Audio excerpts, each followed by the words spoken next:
Hello there, Voltage Modular people, PoohBear here and welcome to my channel. And this was just a real nice fun project and I just thought I'd give a very quick intro, well quick for me anyway, before we sort of jump into it. I'm using obviously a number of my products and I gave myself some limitations, quite hard limitations, like I had 2 hours to complete this tracking. I was only allowed to spend half hour on the video and excluding rendering time, you'll understand that in a minute, and I had to use the Nucleus modules.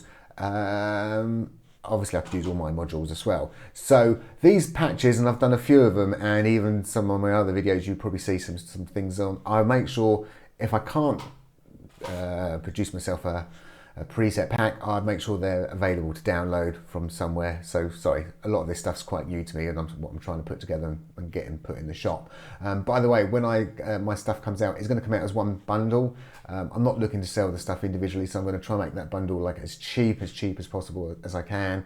There's going to be around about probably around about 10 products, might be a little bit less, but it's around about 10 products we got in there. A lot of everything you sort of see in here will be definitely in the bundle, and a few other things.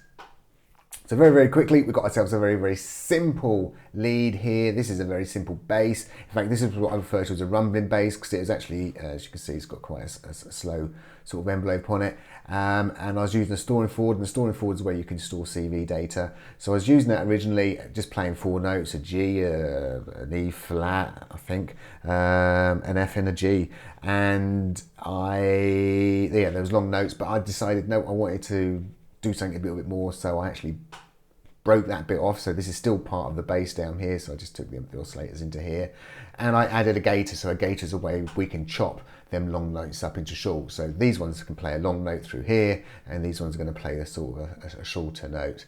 And I'm using the flip-flop counters obviously to work things out, and flip-flop counters will say I'm going to play this gator, then after a certain time I'm going to play this gator. In fact, this particular flip-flop is in forever mode, so once it's finished doing the first sort of 8 measures, it will actually move over to that one and never go back again.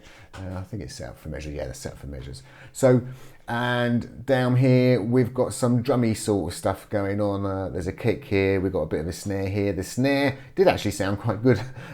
Somehow I messed it up, but due to my time constraints I couldn't go back in and fix that. So what's done is done, and I've got a hi-hat here floating around in the middle.